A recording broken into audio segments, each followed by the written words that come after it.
sad s ovim iskustvom, iz ove perspektive, što biste poručili nekome koji je doživio gubitak? Ja bih poručila odmah suočiti se s tim. Pa ja se nekako ne osjećam nimalo kompetentno da bi išta ikom poručila vezano uz njihov gubitak. Jedino doslovno što bi rekla je onako bravo šta ste tu i da vjerujem da je grozno i da vjerujem da je najgore ikad i to je to.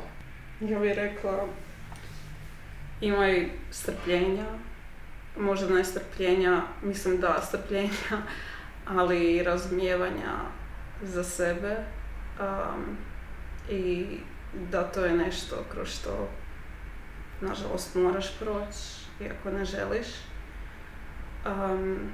A i da nije nužno, što je već bilo rečeno, da zapravo ta osoba ne u nekom spiritualnom smislu, barem ne meni, da ta osoba nastavlja živjeti dalje.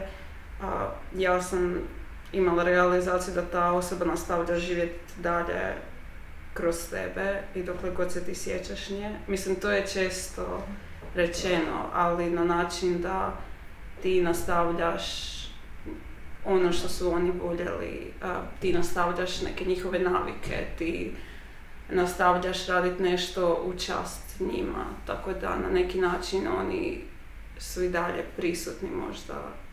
To je barem mene utješilo, ne mora znači da će nekog drugog utješilo, da će nekog drugog utješiti, ali mene je. Ja bih nadodala isto da, jako je teško davati savjet, i slažem se jer ne voliš slušati savjete i svaki ti savjet zvuči kao neka floskula, osim možda iz ove perspektive kad neko prođe pa onda ipak to drugačije malo doživiš, ali rekla bi da ima puno mitova, puno narodnih vjerovanja o dugovanju, da se to sve treba zaboravi, da to ne postoji, da to, znači, sve vrijeme liječi, prolazi, svašta nešto, znači to su stvari koje treba apsolutno pustiti, nisu istina, nisu realnost, to je nešto što je dio nas i neizbježno je i da, grozno je, ne želim eliminirati taj ružni dio, grozno je, teško je, nema gorega i trajat će, ali eto, sad treba dati to prostora da svako to individualno prođe i da se ne treba ukalupiti automatski kao proces takav, nego da osoba sebi dopusti da prođe. I, kažem, meni je trebalo jako dugo, mi je trebalo 10 godina, a i jako puno sam učila o dugovanju i pričala, nikad mi nije bio problem, ali trebalo to 10 godina da se nekako prvi put suočim. I za mene je to moj pravi tajming, ne želim da je ko gru prema sebi, da si samo da prostora, vremena i sve. Ali to bi nekako bila možda dodatak na sve ovo što su cure rekli. Ja bi isto rekla, nadovezujući se na to što si rekla, ne da ikome da ti govori, vezano uz te mitove, ne da ikome da ti govori kako bi tvoj proces trebao izgledati ili kako bi se ti trebao osjećati u bilo kojem trenutku tvog procesa tugovanja, kao to je tvoja stvar i ti imaš pravo nositi se s time kako ti znaš i ti umiješ. Dobro, je li ima još nešto što bi nadodao? Hvala vam na ovim odgovorima i strpljenju, da stvarno ste dali baš opširne odgovore na svako pitanje i odgovori su nam vaši stvarno vrijedni. Zanima me, je li ima još nešto što smatrate da je bitno važno, a da mi možda vas nismo pitali vezano za grupe i cijelo to iskustvo? Mislim da ste kao i obično jako dobro obavili svoj posao. Hvala. A li imate vi nešto što bi još nas htjeli pitati? Ja bih htjela pitati, ali možda je preosobno. Pa tipa, Kak je tebi možda bilo s obzirom na tvoje iskustvo sad biti u poziciji pomoći nama u tome? Pripremala sam se na to. Ono što je da sam svoj gubitak, išla sam na terapiju još prije nego što uopće sam ovdje se zaposlila i krenula voditi grupe, tako da mi se čini da je moj neki proces bio baš nekako na završetku. Da sam imala brige, jesam, hoće mi se možda nešto otvoriti, to je.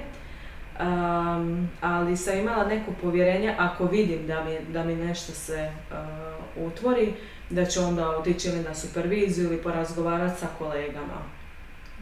Tokom susreta ne mogu reći da je otvorilo nešto moje, ali sam mogla osjetiti ovo šta vi prolazite zapravo i mogla sam se baš povezati sa vašim nekim iskustvom. Ja bih samo nadodala da meni to isto bilo nekako dosta značajno. Prvo me malo iznenadilo, a onda nekako, stavit ću pod navodnike, to me kupilo. Nekako, Da, i mene. Kupilo me, stvarno, ružno rečeno, ali imala sam neki osjećaj kao nije ugodno to ovako za reći, ali znate na šta mislim, to je taj osjećaj, da te neko osjeća. I da se podrazumijeva kao, ne kažem da te neko ne može osjećati ako nema iskustva, nego tu se automatski nekako imaš osjećaj podrazumijeva kao siguran si. I meni je bilo jako lijepo nešto što sam možda ja zamislila samo kao takvo, nekak da možda ti koja bi u svoje vrijeme sjedila na našim mjestima, nama sad vodiš tu radionicu i nekak mi jako vrijedno mi se to činilo, tako da možda sam samo ja to tako zamislila, ali svejedno mi je vrijedno.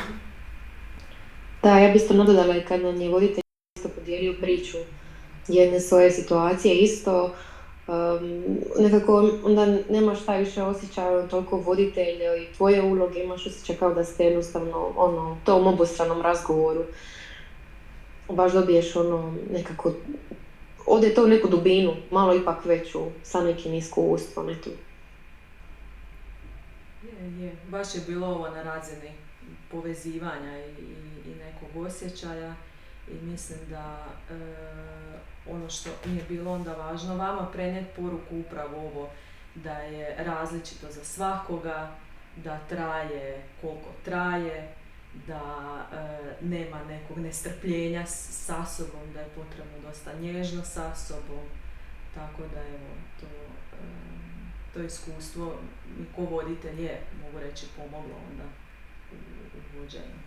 Evo, meni je isto bilo lijepo kad su i u našoj grupi vi podijelili svoja neka iskustva, jer mi je nekako približilo možda vas.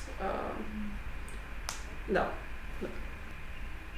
Ja bih se samo još nešto nadovezala, kad smo radili stablo, zadnju vježbu, i meni je sad to stablo isto tako ostalo kraj radnog stola na panovu, i još kad su se nadopisali te poruke zada, i sad meni je bila sestra starija ušla nešto u sobu, išla je to pročitat, i ja nemam problema tako, pogotovo s njom dijeliti te stvari, rekla sam nekako mi je na grupama, dijelila sam neko iskustvo ovako, općenito kako mi je sve.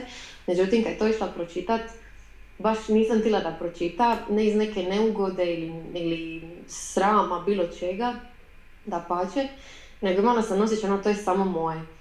To je samo moje, to je samo meni upućeno, to je samo nešto moje malo, sveto, nježno. Iako nas dvije prošli smo iste gubitke i sestre smo, koje su samo moje.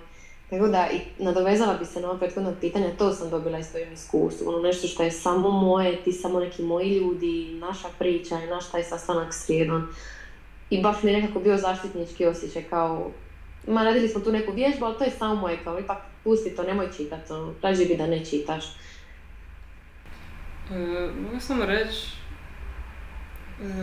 koliko mi je biti bilo lijepo da ste uopće organizirali, da ste se potrudili na kraju imati dvodnevni izlet.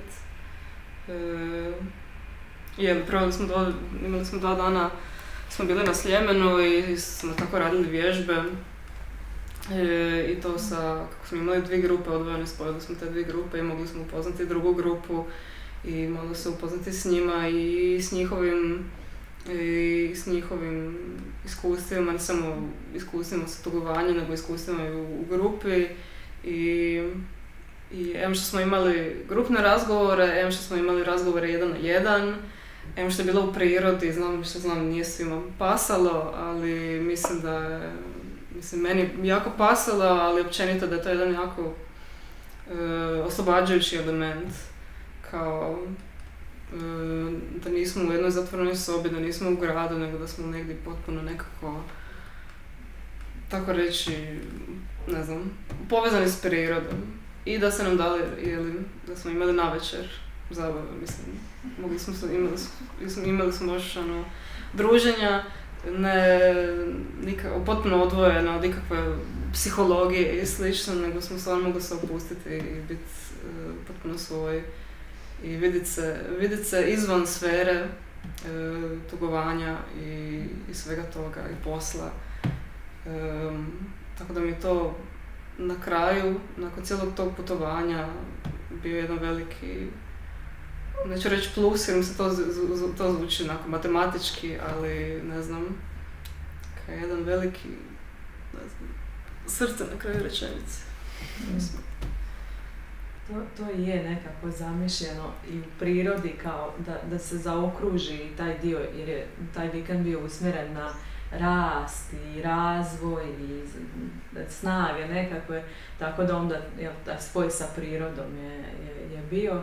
I bilo vas je baš lijepo gledati kao dvije grupe, kako ste se spojili i kako ste se povezale. Evo, to je baš bilo lijepo za svjedočiti tome.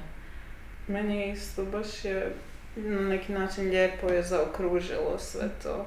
Jer mi same radionice imali smo mi zadnji sastanak gdje smo tako sumirali sve što smo prošli i slično, ali ovo je baš bilo jako, jako lijepo. I bio je taj vremenski odmak i vidjeti kao onako ipak smo malo procesirali te stvari s radionice. Bilo je prošlo ljeto i sve, tako da zaista onako divno iskustvo.